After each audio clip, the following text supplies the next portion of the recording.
Champaign County Board, Thursday, November 17th, 2011. Time is 7:02. Please turn off your cell phones or put them on silent. Roll call, please. Maxwell. Here. McGinty. Here. Michaels. Here.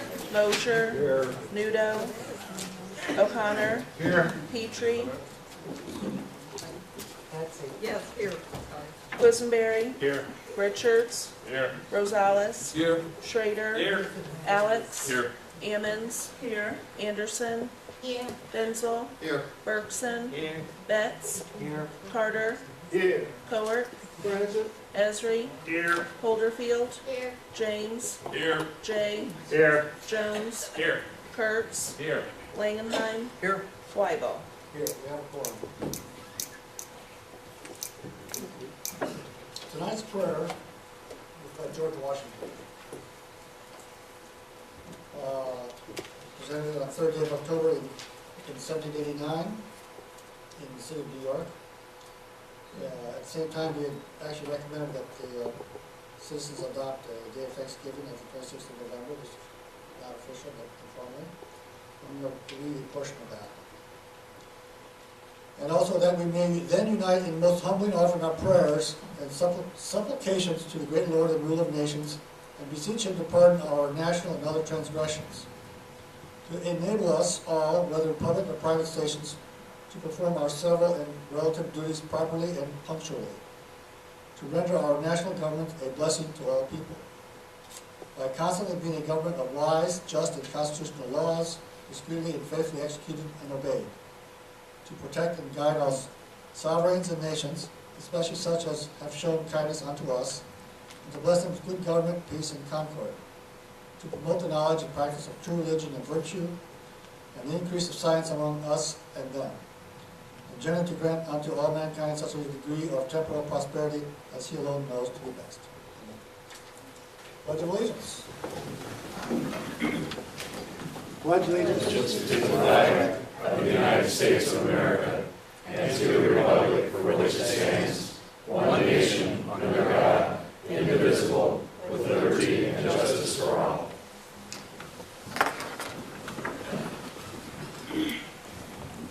Will the clerk read the notice of the meeting, please? Notice is hereby given that a regular meeting of the County Board, Champaign County, Illinois will convene on November 17th, 2011, 7 p.m. in the Wild Shields Meeting Room, Brookins Administrative Center, 1776 East Washington Street, Urbana, Illinois, in said county for the purpose of allowing and ordering payments of claims against the county, receiving and acting upon reports of committees, and such other matters as may be brought before said meeting, which said meeting shall continue in session from day to day until the completion of said business. Move approval. Moved by Mr. Betts, second by Mr. Rosales, all in favor? Aye. All opposed, motion carries. Seek approval of the agenda and the addendum. So moved. Mr. James, second by Mr. Rosales. At this time, I'd like to call for a motion to suspend County Board Rule 12F3, which would allow the item item 12A2, which is the County Board Special Use Permit to come directly to the board since it's coming from ZBA. So moved.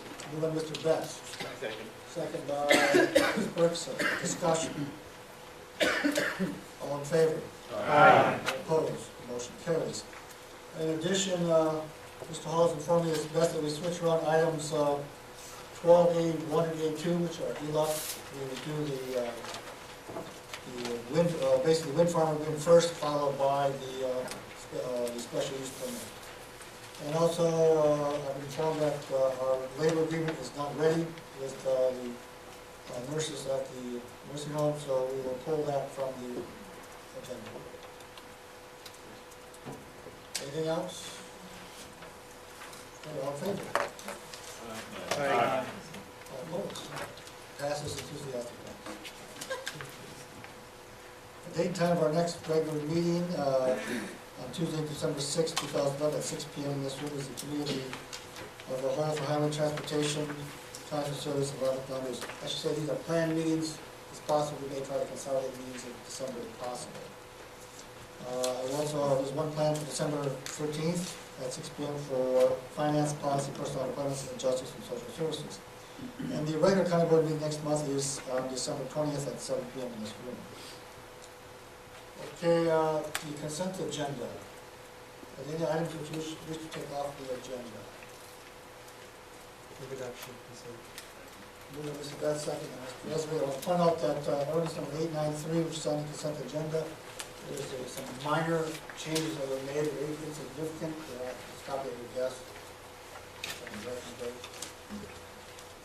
Okay, roll call. Maxwell, Yes. McGinty, Yes. Michaels, Yes. Mosher, Yes. O'Connor, Yes. Petrie, Yes. Quisenberry, Yes. Richards, Yes. Rosales. Yes. Schrader, Yes. Alex, Yes. Ammons, Yes. Anderson, Yes. Benzel, Yes. Bergson, Yes. Betts, Yes. Carter, Yeah. Cowart, Yes. Esri, Yes. Holderfield, Yes. James, Yes. Jay, Yes. Jones, Yes. Kurtz, Yes. Langenheim, Yes. Wybo. Yes, motion carries. Public participation. If you want to do the public participation, you fill out these forms in the corner of the room and bring them to me. That's one of the two people. Ms. Diane Gupta, please step up to the microphone, say your name and address. My name is Diane Gottheil. I live at 509 East Home Street in Urbana. And I understand that a vote will be taken on a resolution to name the federal courthouse in Urbana after former Champaign County State's Attorney and U.S. Attorney, the late James Burgess.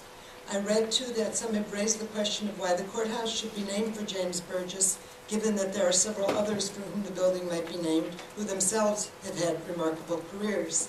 That is true, but there is so much about the life of James Burgess that makes him worthy of this way of honoring his memory and his contribution to Champaign County, and I'm here to speak to that. In the summer of 1975, I interviewed for the position of director of a new agency that was being formed, the Champaign County Adult Diversion Program. And to my great pleasure, I got the job. That was how I met James Burgess, as he became my boss. I had not been involved in the community group that had worked with State's Attorney Burgess to apply for the grant that was the initial funding for the new program. All of this was new to me, and I had a lot of learning to do. Working with the officers of the community group, and especially with Mr. Burgess, we soon after hired the rest of the staff, moved into the basement of the Bennett building, which some of you may remember, established our operating procedures, and had our first client referred to us by the State's Attorney's Office. That's background. Over the next few years, I worked with this remarkable man who was so dedicated to the welfare of this community and to doing the right thing for the criminal justice system. I learned by going to national meetings that not many state's attorneys were willing to establish programs for first offenders or those charged with misdemeanors, seeing it as a relinquishment of their authority rather than as a way to deal more effectively with crime and more efficiently than putting someone through the costly procedures of the criminal justice system. I also learned that those that did sponsor such programs rarely did so while working with members of the community, both in the establishment and operation of the program. Jim Burgess was an exceptional elected official and an exceptional state's attorney. He used to tell me that he saw his job as a prosecutor as having the goal of putting himself out of business, viewing prosecution as a means of crime prevention and not simply as a means of convicting the guilty. He also assembled a remarkable staff of assistant state's attorneys, many of whom went on to distinguished careers as judges or to private practice in the community.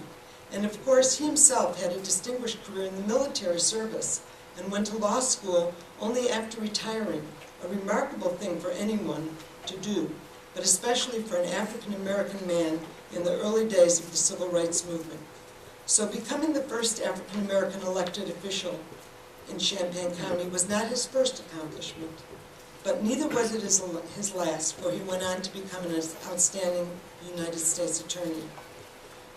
I'm a graduate of Myra Bradwell Elementary School in Chicago, a school named for the first woman who went to and was denied admission to the Illinois Bar.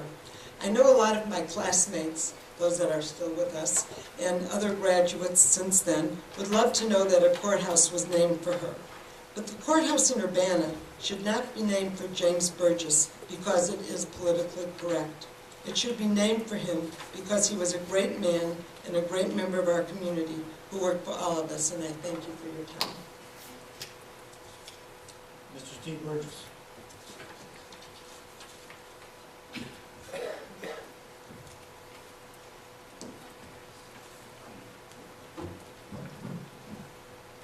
Good evening. I spoke to most of you last week about why I would like to have this board pass this resolution. A few things I did not address was what the process actually is. Normally this starts in the House of Representatives and the House Transportation Subcommittee, of which our Congressman Tim Johnson is a member. I've spoken to Mr. Johnson last year when I first started this process, and have continued on for over a year, working with not only Congressman Johnson, but Senator Kirk, and now I'm dealing with Senator Durbin. This past spring, I met with Senator Durbin's staff here in Springfield, William Houlihan, who's his downstate director. And basically, I gave my same presentation, of which some of you heard last week, not exactly all of it in its entirety. Where I'm at this point is I am waiting for a decision from Senator Durbin whether or not to say it's going to happen, but at least making a decision whether he thinks this is the right thing to do by introducing a bill. He may ultimately decide that it's not, and I'm okay with that. But I think I'm at least entitled to having a decision from them, yes or no. And my whole point of coming before the board last week was to have a bigger voice, that you would support this cause, and not to say one way or the other that it should happen, it's going to happen, but at least that the senator would make a decision and forward that on. I came across a book that I thought interesting, since this is the first kind of board meeting I've actually been to since I was a little kid, but that we pledged allegiance. And it came to my mind that probably about 70 years ago, when my father enlisted in the U.S. Army, the world was, or our country was totally different back then. It was segregated. I was born in the late 50s, so, and kind of growing up in this community when my dad retired, I didn't exactly understand what that really meant. But I can tell you that there was a Negro officer. My dad's unit trained in Louisiana and Texas. Their last station was Camp Hood, Texas, which is Fort Hood, Texas today. When they were called up to be sent to Europe, shortly beforehand, there was a Negro officer on that base that was riding on a bus. And he was talking to the wife of another officer in his unit. And lo and behold, that Negro officer was asked to sit in the back of the bus, and he refused. And ultimately, the United States Army, our United States Army, tried to court-martial that person. Actually, they did court-martial him. My father's white commander refused, his name was Colonel Paul Bates, refused to sign the papers to court-martial that person, so he was transferred to a different unit. I'm only saying this because of not knowing when I was growing up everything that my dad had been through throughout his whole life. I knew more or less what he accomplished after his military career. He never really talked that much about his military career. But that officer, most if all of you know, is a baseball legend, Jackie Robinson. Thank you. Is there a further public participation? So then we'll close that. Any communications from the board?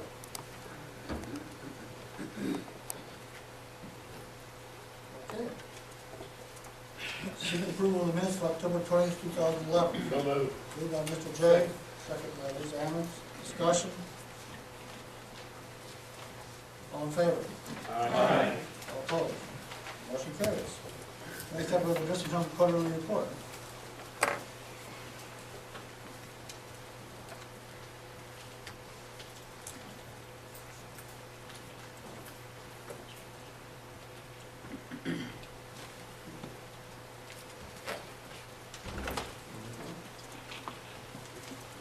Mrs. Donato, are you kicking off on this, or? I think so. Okay.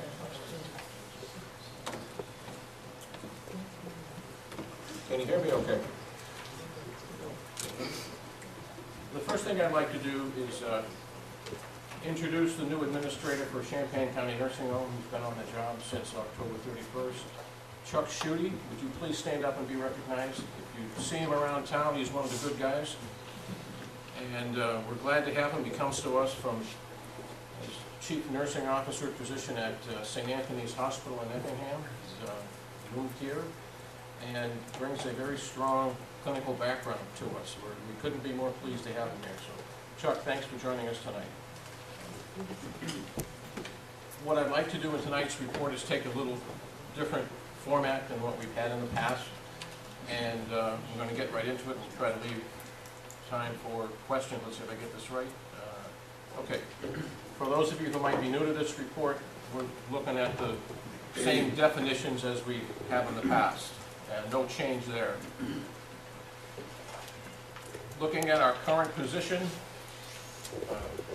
the first quarter was pretty good in terms of census, and in terms of operating results, they were pretty good too. Bottom fell out in the second and the third quarter, and we experienced low census and along with that low operating results.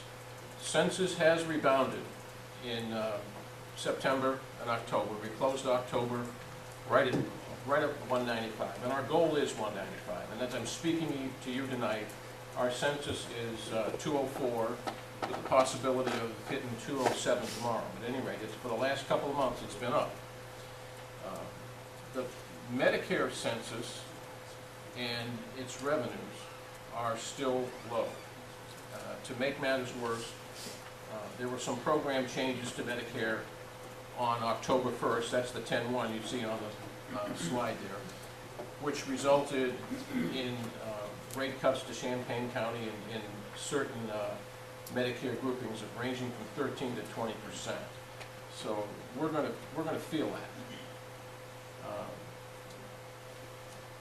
Medicaid as a percentage of our total is growing, and I know that's our role in the community, but financially that's not a good sign.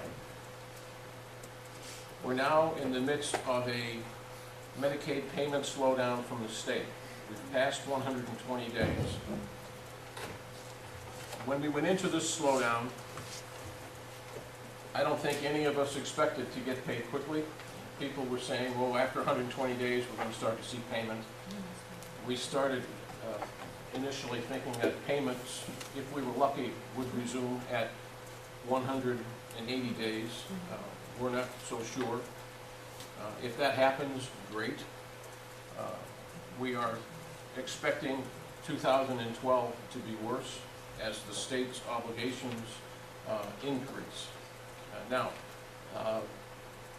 this is a situation that is just not happening to Champaign County Nursing Home. It's happening to all healthcare providers, and as in fact, from what you know, it's happening to everybody who is a vendor with the state. When and how we're going to get paid remains to be seen. We are meeting payroll. I would say it's being held together with a couple of glue sticks and some rubber bands, but we are managing to meet payroll. And we're also stretching accounts payable. As of September 30th, we were at 3.1 million, and we're heading north. And we have no choice in this. Talking to private providers that are out there, they're doing the same thing. They have no choice. And this is not a desirable situation by any stretch of the imagination. The outlook for 2011, I believe that we're going to end 2011 in a profitable position, primarily because I believe that we will see the intergovernmental transfer money soon. You've heard me say before that it's coming. It's coming. It's coming. It's always coming, and it just never seems to get here. Champaign County is not alone in its frustration. Many counties have been actively lobbying state HFS. We've had some pretty savvy inside lobbyists working with the feds in Washington. Dealing with the federal bureaucracy can be frustrating, and it's very frustrating now when we need the cash. The latest word from state HFFs is that they expect the approval on the state plan amendment, which is what's holding things up, next week.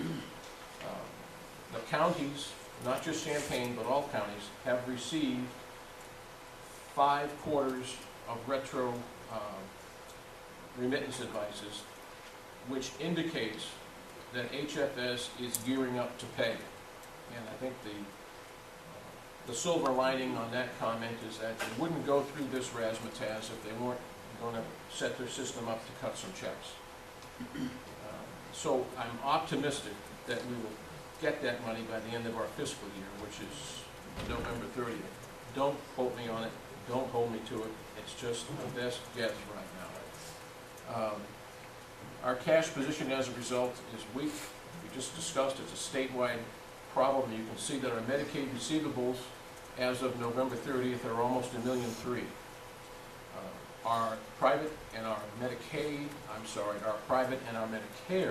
receivables are in good shape. And that leaves us in the position that we need to finance working capital. If at some point the vow is going to break. You can only increase your payables so much, and vendors clearly have a right to get paid.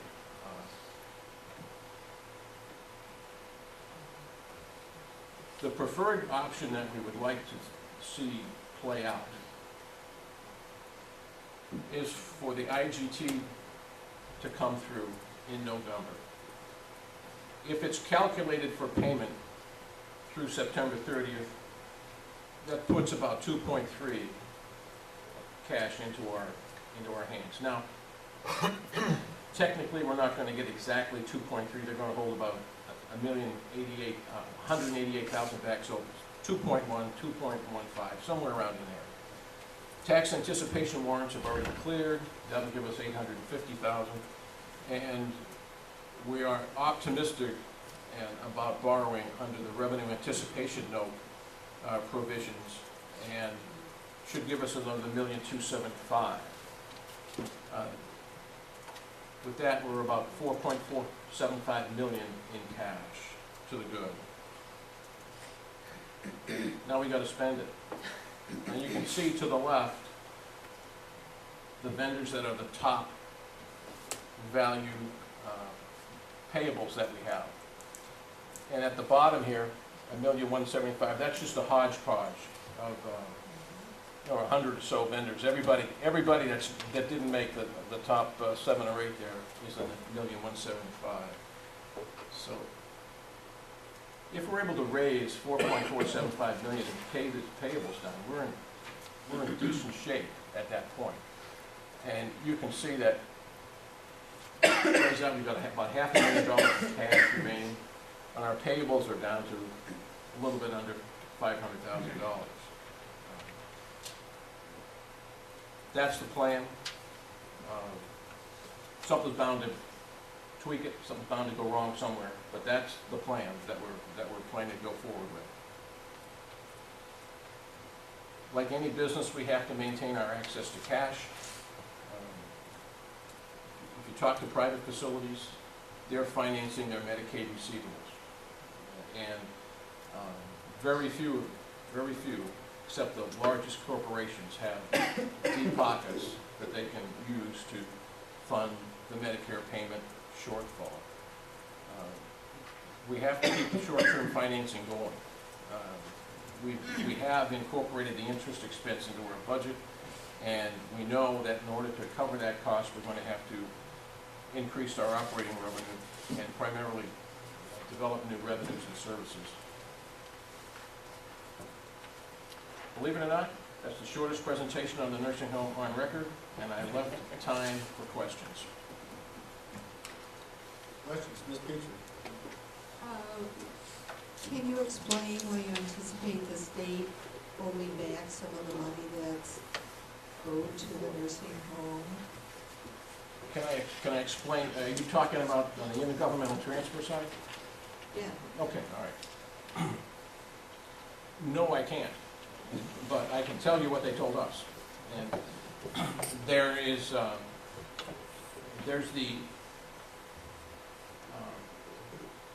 payment amount that is in addition to the standard daily rate.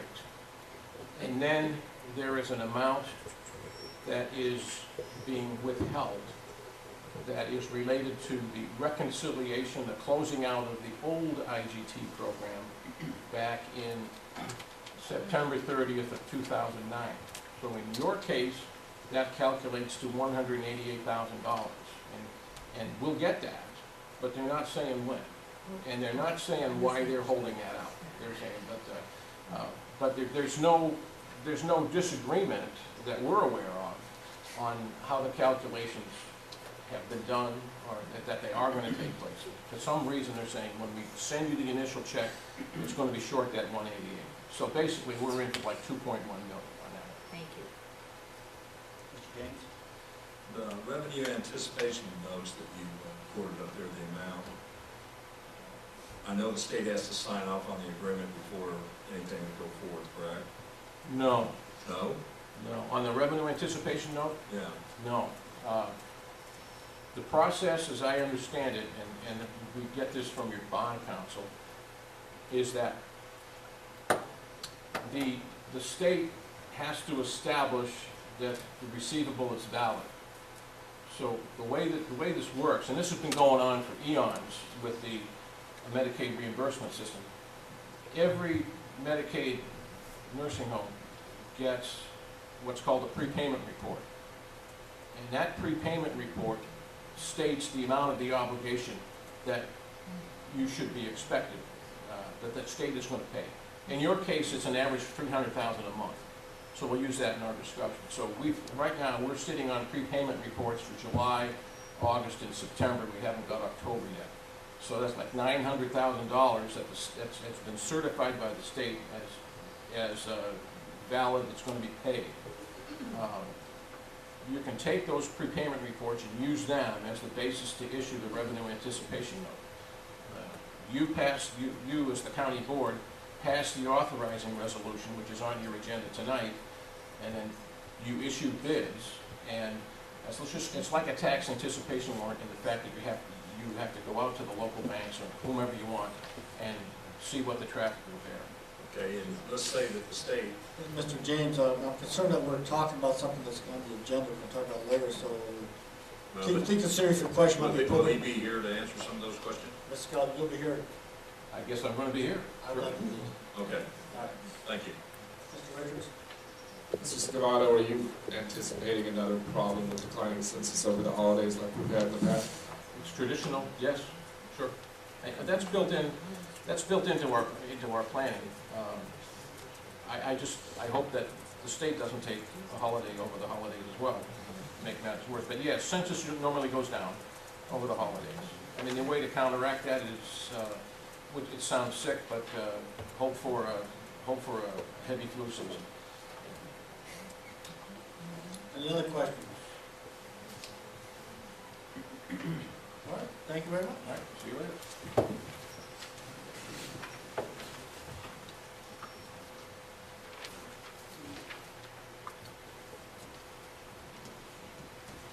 Okay, go on to areas of responsibility. First area is the environment and land use. The two items, I want to point out that both of these have roll calls, or required roll calls, so we'll go to roll calls. Mr. Kurtz. Thank you, Mr. Chair. Let's turn to page 2, adoption of resolution number 7965, authorizing the town board chair to sign proposed Champaign County, California Ridge Wind Farm Roads Agreement. I so move. Second. Second by Mr. Richards. Discussion. Seeing none, roll call. Maxwell, Yes. McGinty, Yes. Michaels, Yes. Mosher, Yes.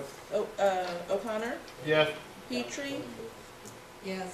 Quisenberry, Yes. Richards, Yes. Rosales, Yes. Schrader, Yes. Alex, Yes. Ammons, Yes. Anderson, Yes. Benzel, Yes. Bergson, Yes. Betts, Yes. Carter, Yes. Cowart, Yes. Esri, Yes. Holderfield, Yes. James, Yes. Jay, Yes. Jones, Yes. Kurtz, Yes. Langenheim, Yes. Weibel. Yes, motion carries.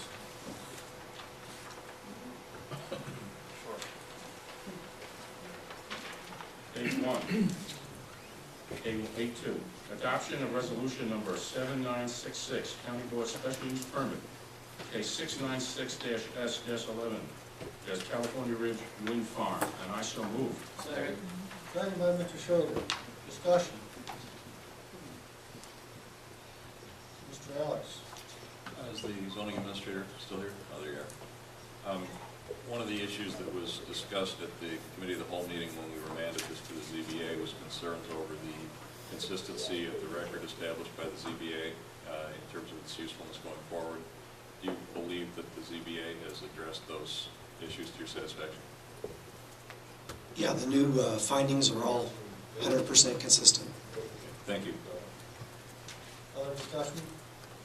Ms. Peter. I do plan to support this. However, I just want on the record, I do have concerns that on most of the findings from the ZBA, the vote was 4-3, and on one or two, it was 5-2, so this did not come from the ZBA with full support from them. And then the second, in sitting through all of the two of the hearings of the ZBA, it's very clear that the ordinance does need some work, so I encourage the chair of ELUC to do that and bring it forward to the board as soon as possible, since he's indicated there are other wind energy businesses sort of on the horizon for the county. Mr. Kurtz. Thank you, Mr. Chair. Today's a momentous day. We've come to the end of a long and rigorous process. We've been working on this issue for 3 years. Many hundreds of hours and thousands of pages of testimony and research have been concluded. I wish to thank all those who participated on both sides of the issue. John Hall and the ZBA for their hard work, and to the principals at Inver Energy, to the board members who worked on the ordinance and deliberated on this issue. We can be proud of the opportunity to bring clean, safe, renewable energy to our county, not to mention the hundreds of jobs and new revenue and the millions of dollars for education, roads, and bridges that this wind farm will produce over the next 20 years. The passage of these special use permits will be the roadmap to the future of other wind farm developers to look favorably at Champaign County. I ask that you join me in the passage of this legislation. Thank you. Any other discussion? Okay, roll call. Maxwell, Yes. McGinty, Yes. Michaels, Yes. Mosher, Yes. O'Connor, Yes. Petrie, Yes. Quisenberry, Yes. Richards, Yes. Rosales. Yes. Schrader, Yes. Alex, Yes. Ammons, Yes. Anderson, Yes. Benzel, Yes. Bergson, Yes. Betts, Yes. Carter, Yes. Cowart, Yes. Esri, Yes. Holderfield, Yes. James, A lot of reading, yes. Jay, Yes. Jones, Yes. Kurtz, Yes. Langenheim, Yes. Weibel. Yes, motion carries. Thank you, Mr. Kurtz. Finance, Mr. McGinty. Thank you, Mr. Chair. I recommend adoption of resolution number 7967, approving the issuance of tax anticipation warrants for the Champaign County Nursing Home, and I so move. Second. Second by Mr. Quisenberry. Questions, discussion? Any discussion on this item? Roll call. Maxwell, Yes. McGinty. Yes. Michaels, Yes. Mosher, Yes. O'Connor, Yes. Petrie, Yes. Quisenberry, Yes. Richards, Yes. Rosales. Yes. Schrader, Yes. Alex, Yes. Ammons, Yes. Anderson, Yes. Benzel, Yes. Bergson, Yeah. Betts, Yes. Carter, Yes. Cowart, Yes. Esri, Yes. Holderfield, Yes. James, No. Jay, Yes. Jones, Yes. Kurtz, Yes. Langenheim, Yes. Weibel. Yes, motion carries. I recommend adoption of resolution number 7968, approving the issuance of revenue anticipation notes for the Champaign County Nursing Home, and I so move. Second. Second by Mr. Schroeder. Discussion? Mr. James, you have a question? Yes.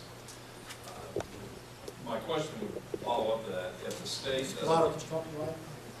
if the state doesn't come through with the money, as they have on many other bills, where does the money come from?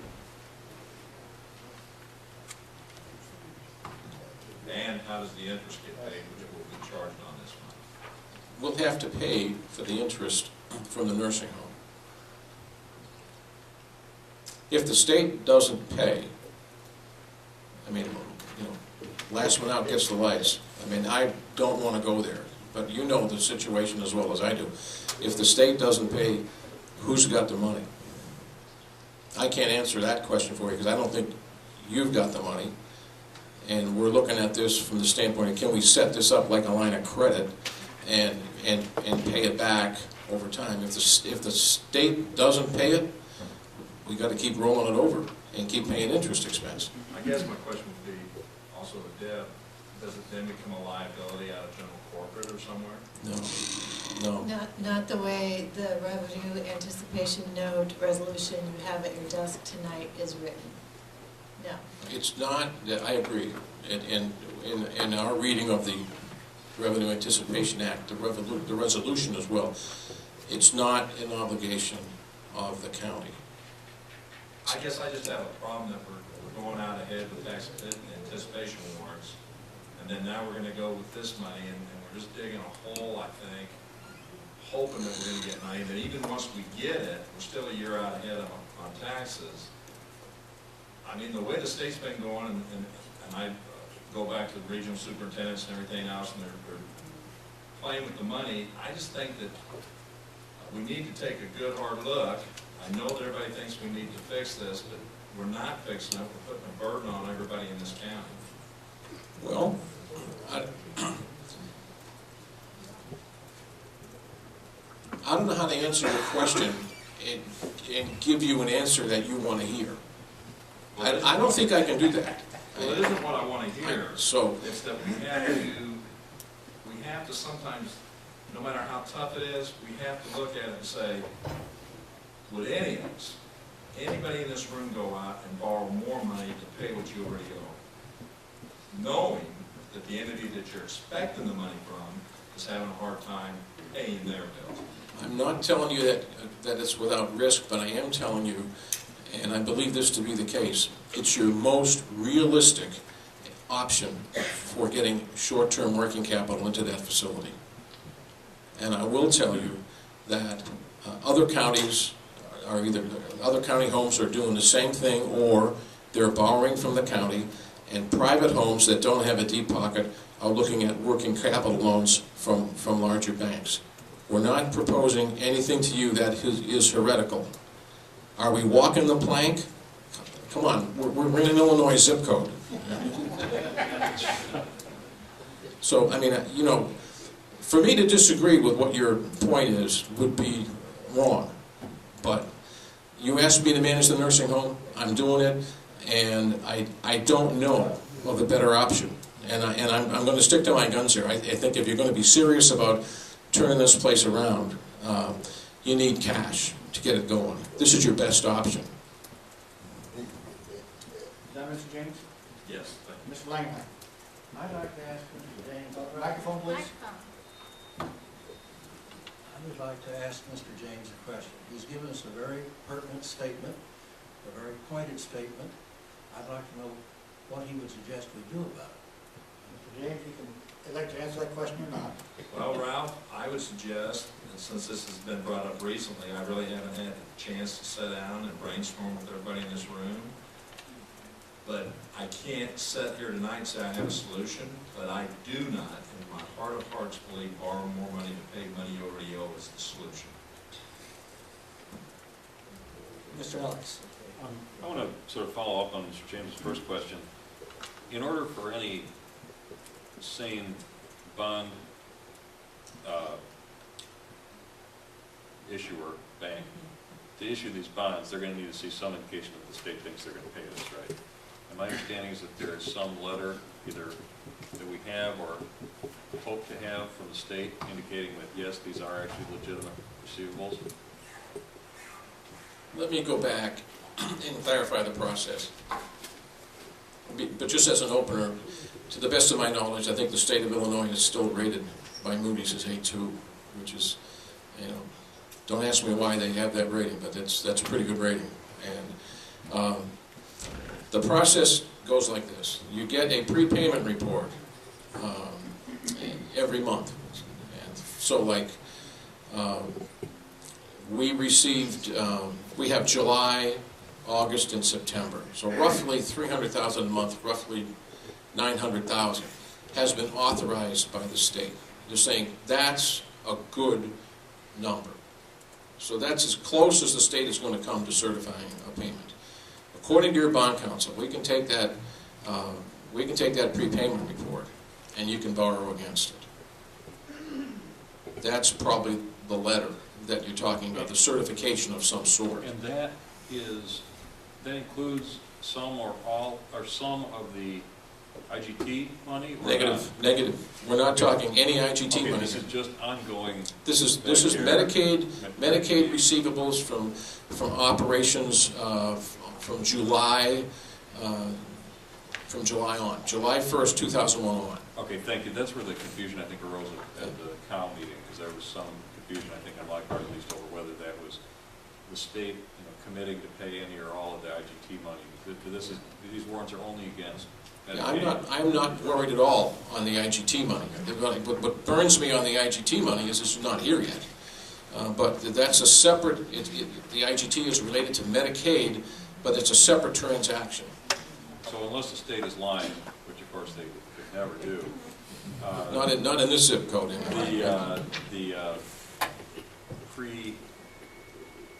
The prepayment report constitutes something we can take to the bank. Yeah, that's as good as it's going to get, and they have agreed that that's certification. And your bond counsel has agreed that that's as good as it's going to get. That's a certifiable document for borrowing purposes. Okay, thank you for clarifying. It's easy to get messed up there. It really is.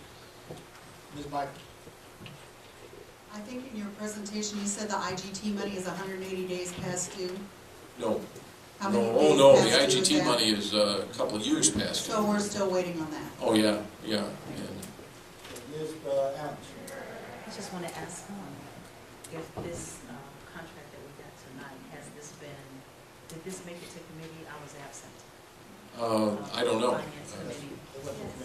This went to committee already. And I'm sorry. That's interesting. The other question is, if the IGT money is at the end of its long haul, it should be here really, really soon. I hope so. Yeah.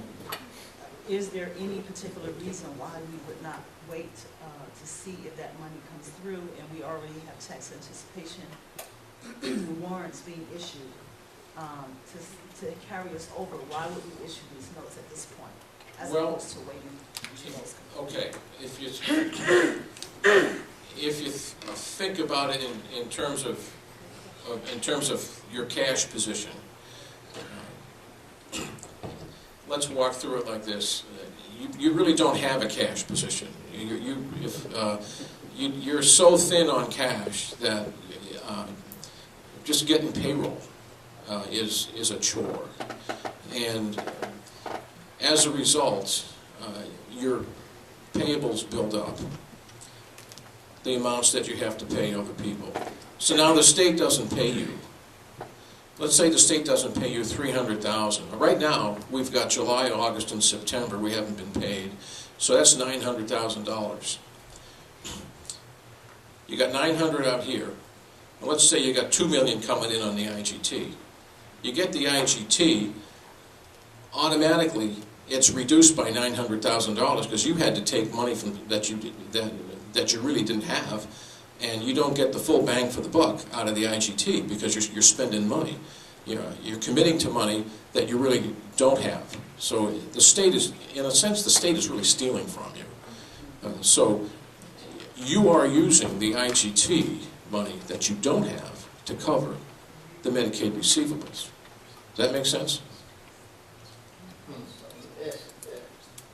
We've had this IGT thing for all the time I've been on this board, and it really doesn't make sense to me. But I just wanted to follow up on the something you raised in your presentation. Now, our accounts payable are out how many months now? How many months are we out for accounts payable? I can't tell you in terms of months. In some cases, it's years with vendors. The balance at September 30 was $3.1 million. It's a lot of money That we're out in accounts payable? that we owe. That we owe. We owe. We don't have the money to pay it. And that does not include, of course, staff. We're making our staff payments. We're making payroll. Yes, that does not include staff. I didn't get a clear understanding as to why, if we, the IGT, which should have been paid out 2 years back, has not been paid. We know that we're expending the money with hopes of recouping it through the IGT. I don't understand why that would not be the best direction for us to go. It's a great direction to go, but your obligations outstrip the IGT. Just take a look at the math we just went through. On the screen, we put up there 2,350,000 that we expect to get from the IGT. We're going to take out that reconciling amount, so it's 188, so it's down to 2.1 and change. So 2.1 is what we expect to get from the IGT. You've got 3.1 out there in accounts payable. You're $1 million out anyway. So you get the IGT, you're still $1 million in the hole. Where are you going to get that? So that's why I'm asking about the tax anticipation balance. That'll give you 850. Closes the gap a little bit. We'll be really closing that gap if the IGT comes and Yes, we will make a dent. We will make a dent. But my concern looking forward is that you're going to need access to working capital. The state, let's say the state resumes payment. I want someone in this boardroom to assure me that the state will keep payments going on a regular basis. That's a short discussion. There's no guarantee that they're going to do that. So I think for your own best interests are to assure yourself constant, continuing access to working capital. And that's the ability to finance your Medicaid receivables. One final, if you would, Mr. If we had this particular loan, which I have not really been able to understand this language, I just got it. This loan, when would we begin to pay it back? When does payment start on this loan? The way it works is No, big notes. if you borrow on a monthly basis, when you receive the check from the state, you turn that over to the bank. When you get the next check, you turn it over to the bank. No, I'm asking, if I take this loan out tomorrow, when do I have to start paying it? You have to have it. You have to have it paid down in a year. It has to be paid down in a year. You have to have it paid off in a year. Paid off. In 1 year. It's maturity is a year, but it can be reissued. Deb, are you reading it the same way? I think it's a year. Basically, what you're doing is guaranteeing that when you receive the payment from the state, you're going to pay it to the bank, because the bank gave it to you. So it could be you're paying it monthly. It will depend on when the state starts sending the payments. I have a logistic clarification question. We don't have any form of assurance yet from the state to get the issuance of the revenue anticipation notes. Do I understand your answers to Mr. Alex correctly? The state doesn't issue the revenue anticipation notes. No, I know that, but they're not going to be issued until there's some guarantee from the state that the money is coming. What we have from the state is an indication that that it's a valid receivable. The Medicaid receivables for July, August, and September are valid. And that's sufficient for us to get the money? Correct. Okay, thank you. Holyfield, please. Is it possible, and if I'm wrong in asking this, is because there is a lot of confusion, it seems, regarding how this process is working, is it possible to appoint a bipartisan committee to potentially investigate and study a way to try and fund the county nursing home? I think we have a nursing home advisory board that played that role. It should come from them in this case. Certainly, we could request that the advisory board look into that. I think they can they certainly could consider it. If they don't want to do it, they can tell us that they don't want to do it, then we can do that. I think this, they're working on this at all times, to the best of my opinion. Mr. Carter? Yeah. My question is, you say you were hired to run the nursing home, right? Correct. So I was here from the beginning. It seems like it's been a struggle ever since it's been open. Now, are you saying that the money that the state owe you is your downfall? Yes, I'm saying that the money that the state owes Champaign County is a downfall. And I'm also going to say that the money that the state owes every other skilled nursing provider in Illinois is a downfall. I'm also going to say to you that at the end of our first year managing the facility, you were profitable. We reversed a $1.8 million loss to a gain of several $100,000, and I'll also tell you this year that you'll be profitable. You won't have cash. So, if you having that access to borrow this money, that would compensate for what the state owes, right? That's against what the state owes, correct. So after that, you should be starved.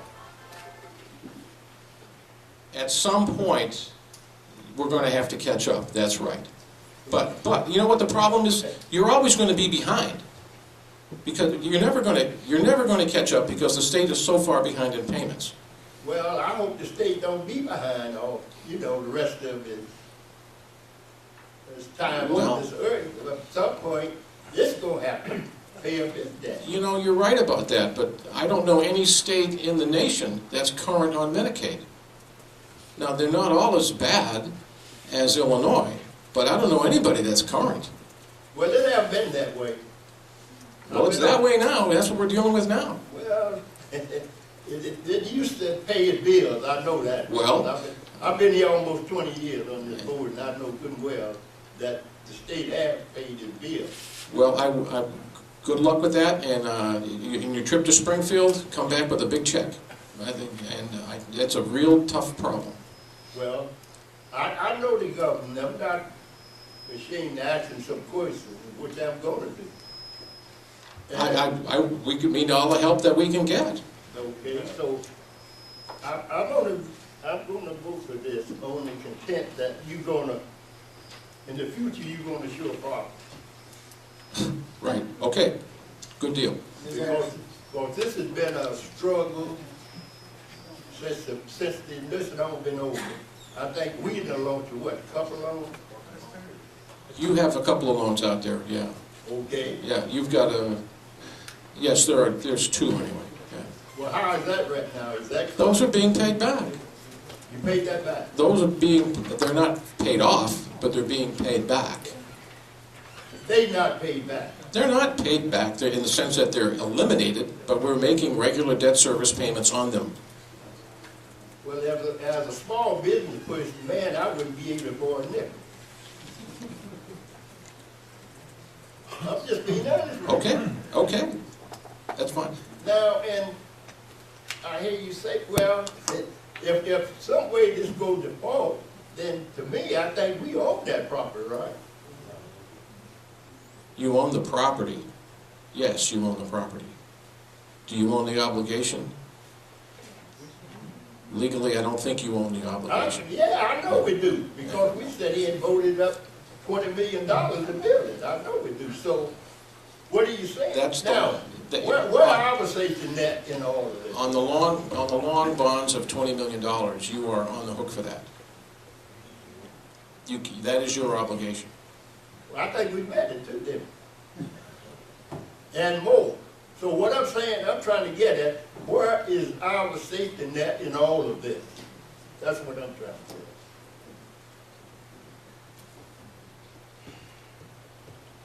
There is no safety net. Okay. You don't have cash. Thank you. You don't have cash. Ms. Anderson?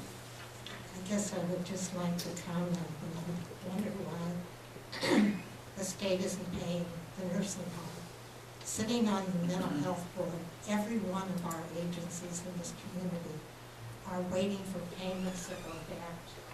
The mental health center, which is now called Community Elements, has now been paid since July.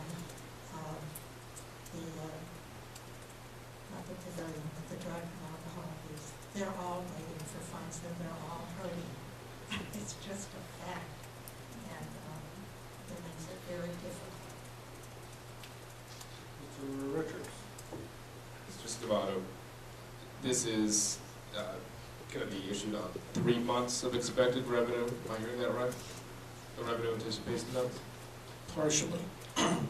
The initial one, the goal, we've got 3 prepayment reports, issue 3. Whenever we get another prepayment report, issue that. If they come monthly, it's a monthly issue.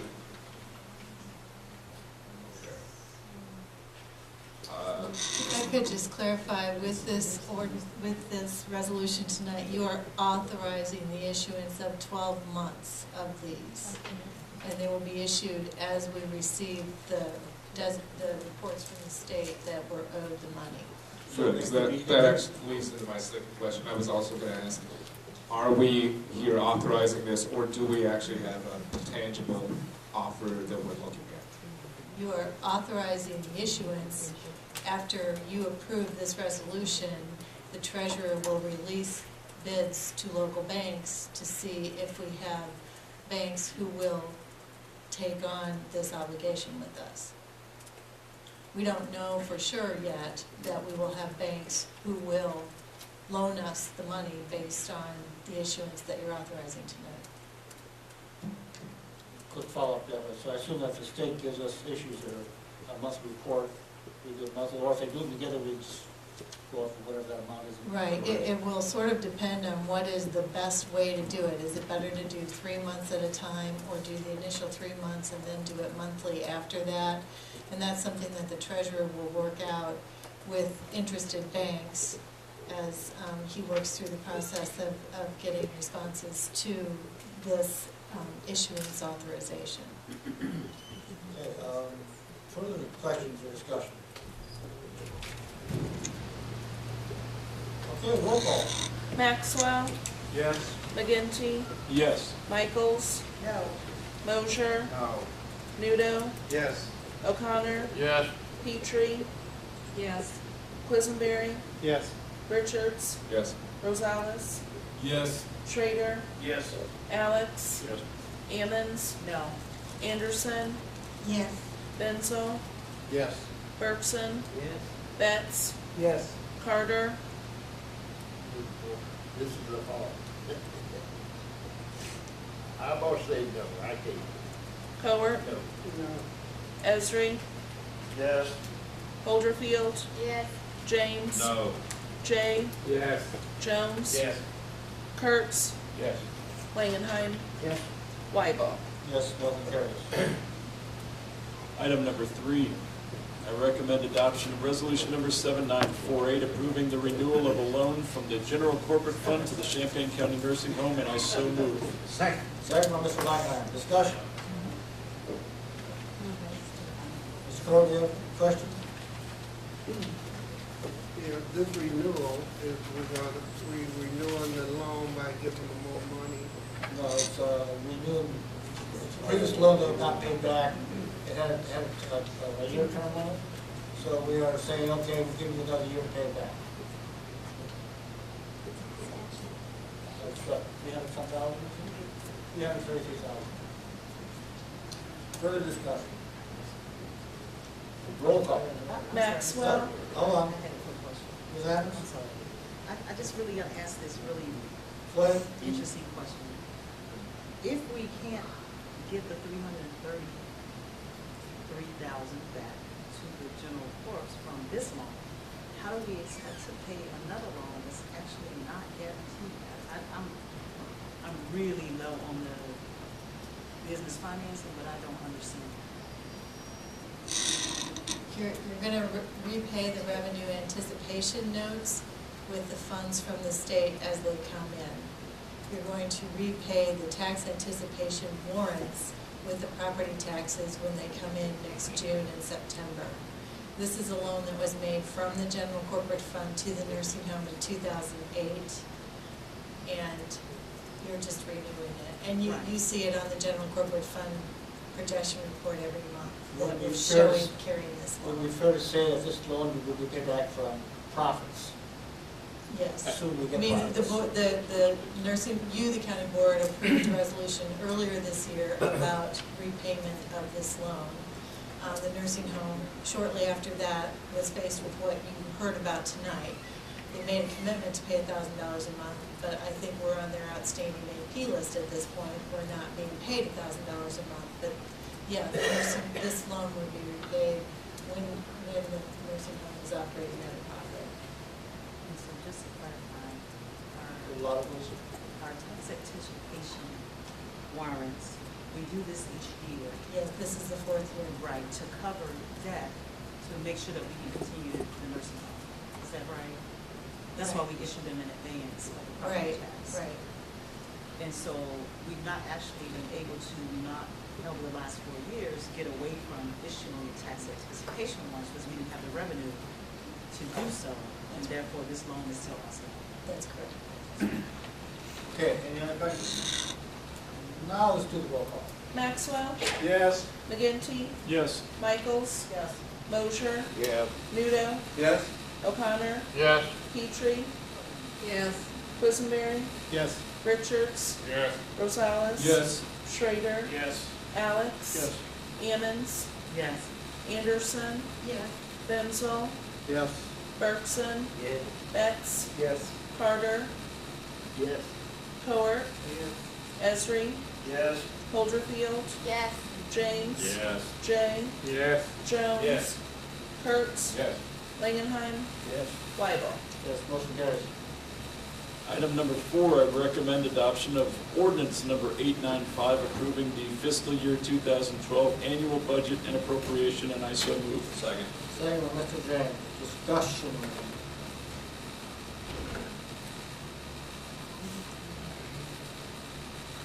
Seeing none, roll call.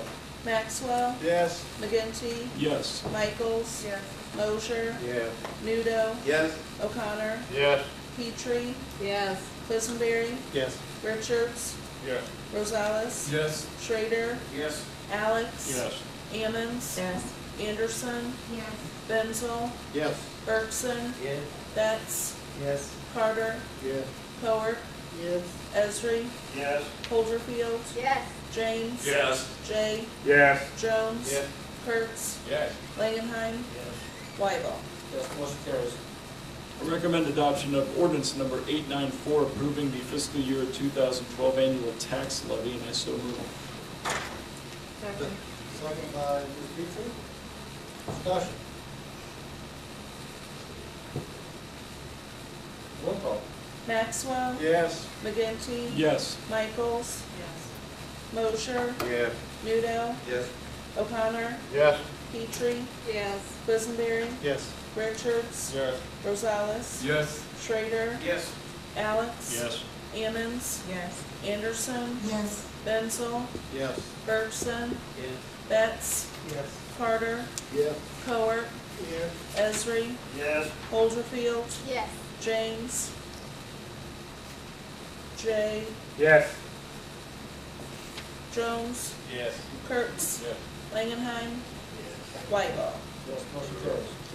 Item number 6, I recommend adoption of resolution number 7949 approving an amendment to the county administrator contract, and I so move. Second. Second by Mr. Jones. Discussion. Suzanne? I just wanted to share that I have enjoyed working with Ms. Beasley. Unfortunately, I won't be able to support this change, but it has absolutely nothing to do with her performance or her stay or tenure here at the county. The changes to the contract extend beyond a period that I'm willing to support, and the state of the economy makes it very difficult for me to go and support this level of financial commitment for the county at this time. Further discussion. Ms. Petrie?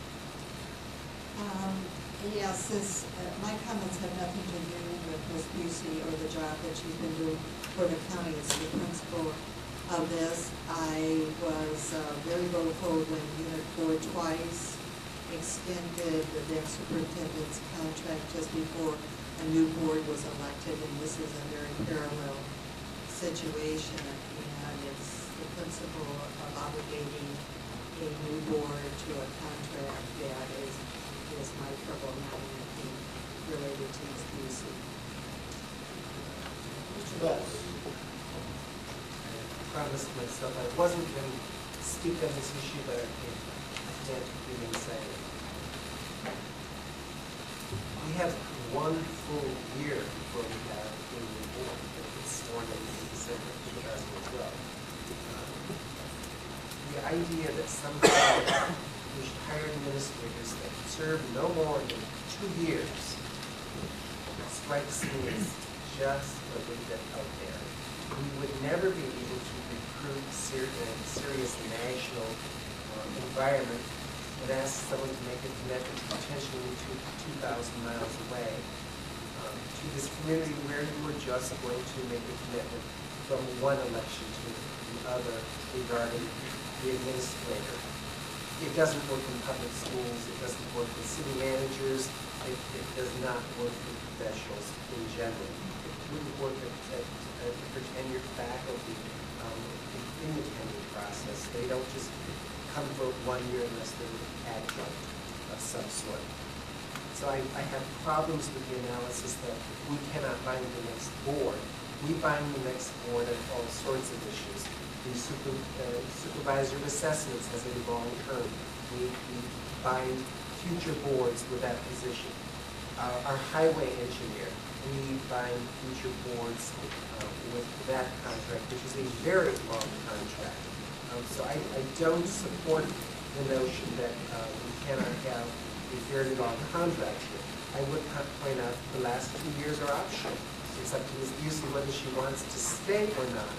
She may choose to say, oh my God, I've had it, I want to retire, there's not enough money that you can throw at me to deal with 27 or 22 members of the board. She may very well say that. I hope she doesn't, because we have some major issues that I think that her steady and capable hand will hold us and any future board in good stead. Everyone praises Deb Busey. I do too. I think she does an excellent job. I also have tons of disagreements with her. I think it's okay to disagree with the administrator. We're elected officials. We have a policy concern that is not always the same as the professional administrators. That's why we are here. We're elected, and we can have disagreements as long as we do so with integrity and with respect. And Deb knows we've had these discussions and arguments, and I think it's fine to have them. There are no perfect administrators. There are only a few perfect county board members. I haven't met them yet, but there are some, I suppose. This community is just self-nominated. That shows his imperfection. The reality is the salary issue that was raised, there are concerns about it. I think they're very legitimate concerns. However, when we use our comparables for other counties, Ms. Busey is well below comparables in other counties. We use these comparables for evaluating the sheriff's deputies, our employees, etc. I remember some years ago, many of our employees were way under comparables, and we dramatically raised those salaries. And I'm not talking about 3% when we did it. It was a very substantial amount in terms of percentages. Deputies is not at comparables even at the end of this full term, assuming she works all the way through. I don't have a problem with supporting this extension. I do recognize she's at some point going to leave, and I hope we are able to develop a proper, intelligent transition process, and I know that Deb will help with that. But this is a sound approach, and it's a sound contract, which I hope the members will support.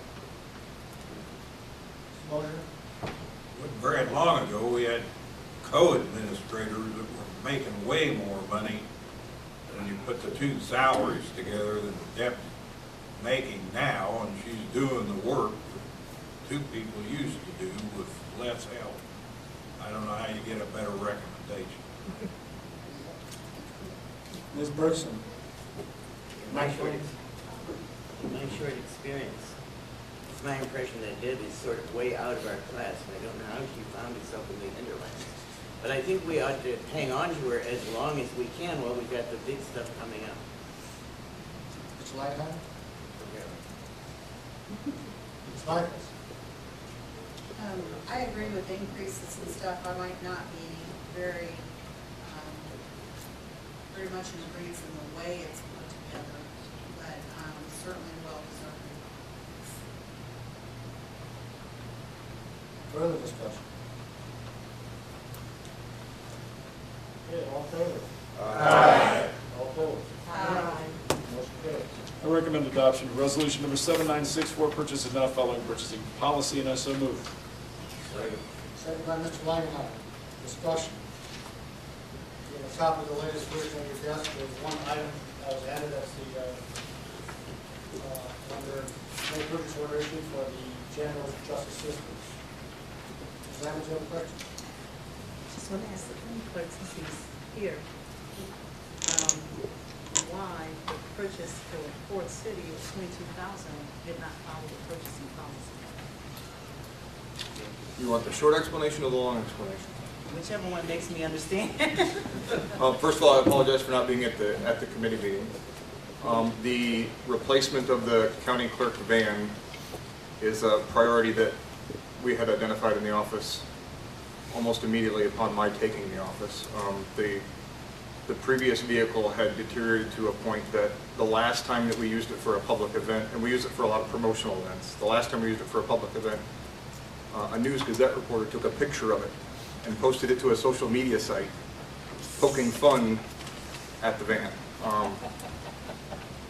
It did not reflect the standard of professionalism that we have for the office or have for the county, in my opinion, and so we had identified for quite some time the priority of replacing it. We had also a capital asset replacement fund set aside for the replacement of the van with a balance somewhere in the neighborhood of $14,000. So the entire $22,000 for the purchase of the van is not going to come from the county general corporate fund. About $7,000 is. The gap is because we've not been able to adequately fund the capital asset replacement fund the last couple of years. That budget transfer to move the money from the capital asset replacement fund back to the county general corporate fund, I will bring to you in December. There wasn't time to get it to the finance committee meeting last week. As for why this is on the purchases not following purchasing policy list, I'm not entirely sure. I worked very closely with the county administrator on this for several months. We actually explored, with the assistance of the state's attorney's office, the notion of leasing the vehicle to sort of minimize the budgetary impact at one time on the county. When we got to the point where we thought we had an agreement on the vehicle and we had a lease agreement worked out, we took it to the auditor's office. The auditor's office was not in favor of us leasing the vehicle and recommended that we purchase instead. So we purchased. While talking about that vehicle, what happened to the old one? The old one we transferred to the sheriff's department. And the sheriff's office, I believe, is going to use it as a crime scene investigation van. So it still has some mileage left? Yeah, it was appraised, I think, at $1,200. And so instead of being able to apply that $1,200 in value to the replacement of the van, we transferred it to another general corporate fund and essentially received no revenue in our budget for it, but we're happy, of course, to help the sheriff's office out, the county out. Go ahead, Ms. Adams. I could just follow up and ask, since it was in the process for months, I'm not understanding why it wasn't let for bid based on the amount, and then why Fort City, as opposed to some other places, chose to purchase the vehicle. It wasn't let for bid because we weren't required to let it for bid.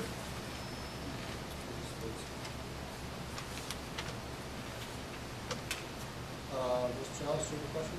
I look forward to seeing your van in the News Gazette again, but with the Sheriff's Department logo on it now instead of clerk's office. Seriously, I want to thank you. Seriously, I want to thank you, clerk, for calling me personally to answer some of these questions that were raised at the county. My pleasure. I told the sheriffs that the only requirement I had to turning it over to them was that they had to take Champaign County Clerk off the side of the van.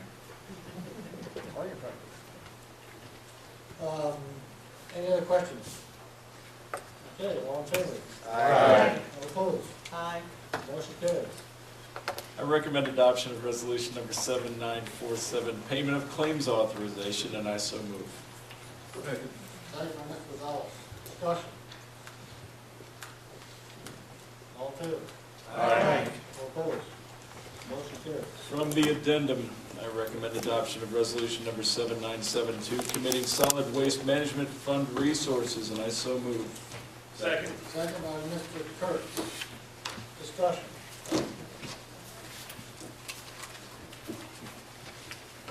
Seeing none, all in favor? Aye. All opposed? Motion carries. And that is all from finance. Thank you. Thank you, Mr. McGinty, policy personnel departments. Assignment, we defer to Mr. Quisenberry? Yes. Mr. Quisenberry. Yes, I recommend the adoption of resolution number 7971, supporting the naming of the United States Federal Courthouse in Urbana in honor of James R. Burgess Jr., and I so move. Second. Second by Mr. Ellis. Discussion. Ms. Peter. Yes, just for the record, because some constituents asked why I voted against this at the committee level. It has nothing to do with the individual. My two issues are procedure and a federal connection. And after I had done a little research, I have found that there is a precedence on having a federal connection for names chosen for different federal buildings within the state. And to follow up on a suggestion Mr. Quisenberry made about procedure, I have written to both Senator Dirksen's and Senator Kirk's office suggesting that between those two offices that they do set up some state level procedure for handling such nominations that come across the board. And I've also asked Ms. Evans to look for doing this parallel thing for the county when we get nominations for buildings or bridges within the county. Further discussion. Mr. Ellis. Roll call. Second. Roll call. I just wanted to make a brief comment in thanking my fellow county board members for all the time that we've spent on this. When we initially proposed this, I was actually not expecting this to be as controversial as it has, but I appreciate the comments that people have made in terms of, process and the appropriateness of what type of people we should be naming, what type of facilities after. I guess I should not have been surprised that there was controversy over this. Any political figure, any historical figure, as you hear from people who knew him and worked with him, you're going to hear people who sing their praises, people who agreed with them, people who disagree with them, people who liked them, people who didn't like them. And I've certainly heard from a number of those camps in the past week. I just think it is worth saying that a number of people said, well, why Mr. Burgess and why not another state's attorney or U.S. attorney or judge? My comment is that this isn't intended to be a popularity contest, right? This is not advanced as a way of saying, we think Mr.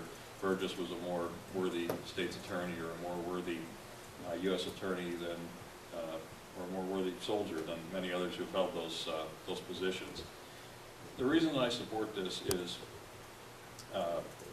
because if you look at this gentleman's body of work, I think the historical record tells a compelling story. It tells an inspirational story.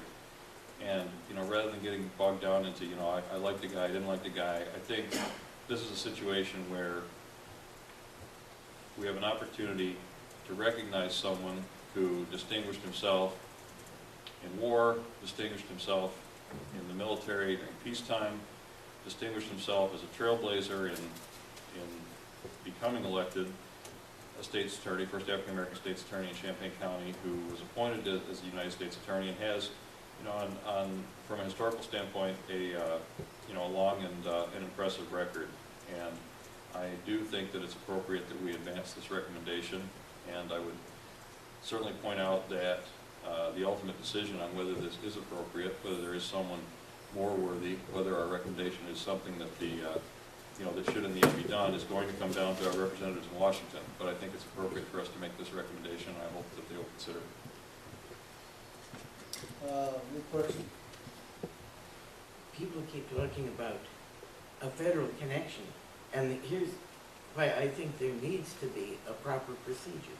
Because as far as I can tell, the federal connection for naming buildings after people with federal connection is the guy who gets the earmark for it, gets the building named after.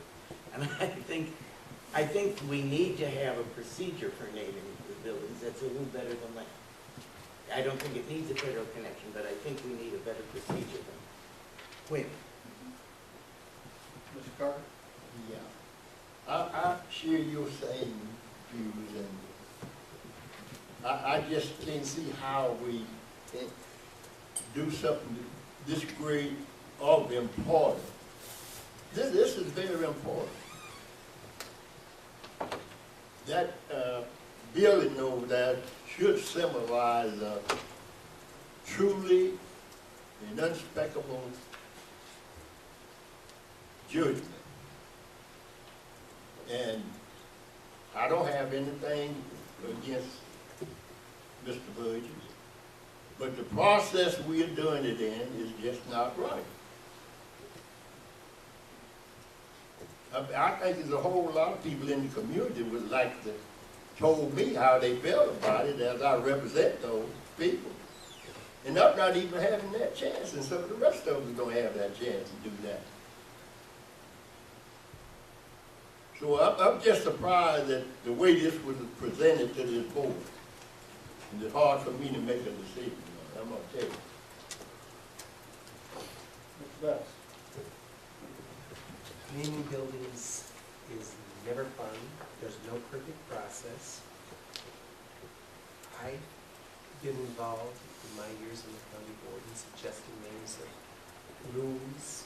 I believe I'm the person who actually suggested Mr. Burgess for the award that we give each year, which honors folks that are out there, first time breakthrough kind of individuals. Federal courts, I wish they were also called houses of justice, because that's really what you're after in any courthouse is justice. I know we haven't named the Champaign County Courthouse after anyone, and I hope we don't. I personally, and I understand why it was done, but putting Richmond on that tower deeply bothers me, is that all of the taxpayers in this county didn't pay for that entire building. They do and did. Naming things always creates some degree of controversy. There's no way around it. I know we have names for streets, names for some buildings. The satellite jail, I remember when, and I know everyone calls it the satellite jail. They don't call it the Paul Pope jail, even though it's the Paul Pope jail. Unfortunately, it becomes very convenient to ignore the actual name that was given. I do remember the process we went through as a board to name it the Paul Pope jail. We did actually solicit community input, and I know Lloyd was here as well, and we invited the public to make suggestions. Various county board members made suggestions. There were a lot of suggestions. The sheriff had his view, and we went through a fairly lengthy process before we were able to come up with Paul Pope. And it was by no means initially unanimous. It was not an easy process, but it was thought through, and I think that is important. Again, still is generally called the satellite jail, and if it ever gets added on to it, it'll probably be the satellite growth or the satellite tumor or whatever we want to call it. But I think that it tends to be forgotten that it's named for people. And I certainly don't think that James Burgess has been forgotten in this community. He has a major award named for him that's given out by the Martin Luther King Celebration Committee every year. I do think that the federal government, both senators, the Congress folk, would be wise to recognize that all these buildings that we build are taxpayer-funded buildings, that the Really, I don't care whether Terry Bruce happened to be the person who managed to earmark the federal court into Urbana. I don't think it should be named for Terry Bruce, even though I always voted for the man. I still don't think it should be named for him. I don't think it should be named for Tim Johnson. I don't think it should be named for anyone who's alive, quite frankly. I have slowly but surely reached the conclusion that it's such a divisive process that we would be wise not to actually name some of these buildings. Call it what it is. It's the United States District Court for this district, just as it's the Champaign County Courthouse. I don't think it needs to bear any name other than that at this point. I'm not going to support this. It has nothing to do with the merits of Jim Burgess. I knew the man. I would visit him quite regularly when I was campaigning and when I was a committeeman in his neighborhood. Have consommé with him at lunch and talked to Doris. He's a person who shared a lot of ideas with me.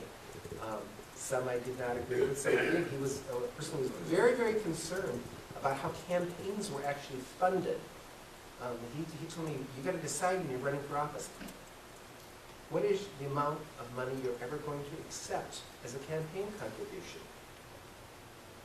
And I so rarely got campaign contributions that it had never hit my very strenuously, but the reality is he was right. When someone makes a contribution of a certain amount, they want something in return.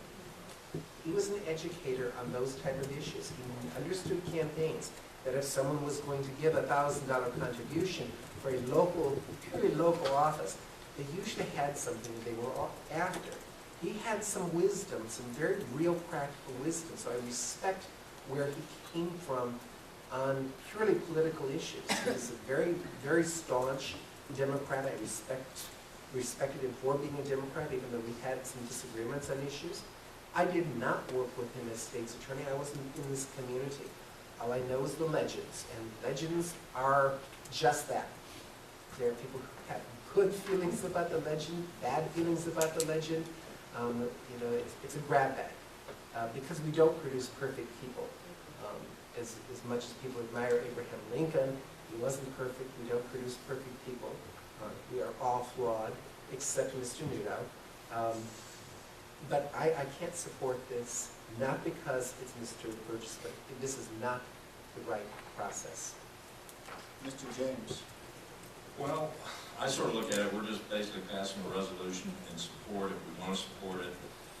I think it's an honorable thing that a son came forward to honor his father this way. Anybody else could have. I agree with Tom, the process needs to be changed, but the process is what it is. So I'm going to support it, mainly because I think it's right. And sometimes we all sit here and talk, and like you just said about the Paul Pope building, a lot of people don't know that's the name. They call it the satellite jail. Same with this building. Whether or not the upper people, the Congress and the Senate rules on this, it'll always be known as the federal courthouse when they direct someone down here. So sometimes we got to think like Shakespeare said, it's much ado about nothing. Very eloquent, Mr. James. Thank you. Mr. Schrader, do you have a point?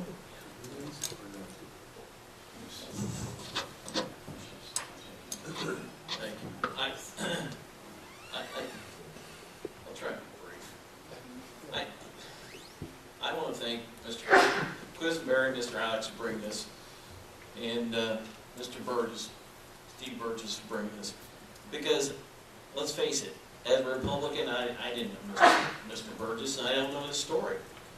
But I've been enlightened, and I think it's worthy of recognition. I think this is proper recognition. If you wait for policy out of Washington for this kind of thing to change, forget it. It's the power and the money out there. They'll never change. And Ms. Bergson brings up good points about earmarks and power and privilege. You go to West Virginia, just about every damn building out there at the federal buildings named Robert Byrd. There's highways named Robert Byrd out there. It's ridiculous. Why not uphold an individual from this community so that we've got a voice, we have a voice in this, and I think we should use it. I think we should stand up and say, as representatives of the individuals of this county, say, we think we should name this for an individual in this county who gave his all, who was a standout who's a trailblazer. I don't see a problem with this. But once you have that money and power in Washington, you're never going to change policy, and you're never going to change mine. But I think we as individuals and as a representative body should say, hey, I think we should change this. And I think we should name this building after a worthy individual. Thank you. Ms. Anderson? I hear the call for procedure or criteria, and that's fine, but it's not there now, and we're only making a recommendation or a nomination, and I will support it. It's up to them to decide, but I did know Mr. Burgess personally, and I think everything that's been said about him is very representative, and I encourage others to support this as well.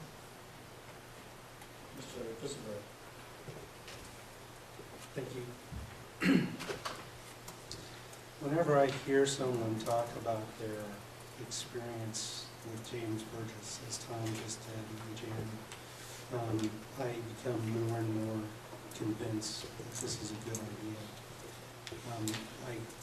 I read about this first in the paper, and then I heard about it from Steve, and this was months ago.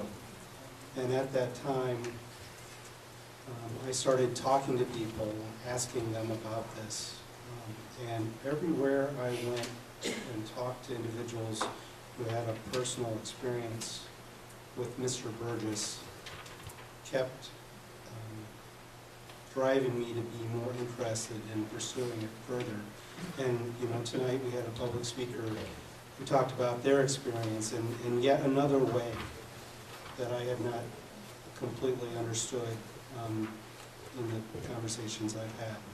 So I believe this is a good name to have on a building in our community. It's a good name for people to drive by on Vine Street and wonder about who James Burgess is and learn more about him, because everything I've learned about him leads me to believe he's deserving of this honor. Thank you. Further discussion? Roll call. Maxwell, Yes. McGinty, Yes. Michaels, No. Mosher, No. Nudo, Yes. O'Connor, Yes. Petrie, No. Quisenberry, Yes. Richards, Yes. Rosales, No. Schrader, Yes. Alex, Yes. Ammons, Yes. Anderson, Yes. Benzel, No. Bergson, Yeah. Betts, No. Carter, No. Cowart, Yes. Esri, Yes. Holderfield, Yes. James, Yes. Jay, Yes. Jones, Yes. Kurtz, Yes. Langenheim, No. Wybo. Yes, motion carries. Thank you, Mr. Christopher. Is there any new business?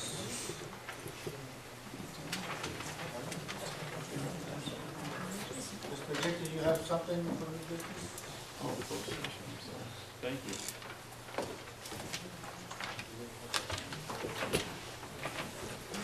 Sorry, I move that we enter into executive session pursuant to 5 ILCS 120/2C2 to consider collective negotiating matters between Champaign County and its employees or their representatives. I further move that the following individuals remain present: the county administrator, county legal counsel, and recording secretary. Second. Second by Mr. Betts. Roll call, please. Maxwell, Yes. McGinty, Yes. Michaels, Yeah. Mosher, Yes. Nudo, Yes. O'Connor, No. Petrie, Yes. Quisenberry, Yes. Richards, Yes. Rosales, Schrader, Yes. Alex, Yes. Ammons, No. Anderson, Yes. Benzel, Yes. Bergson, Yes. Betts, Yes. Carter, Yes. Cowart, Yes. Esri, Yes. Holderfield, Yes. James, No. Jay, Yes. Jones, Yes. Kurtz, Yes. Langenheim, Yes. Wybo. Yes, motion carries.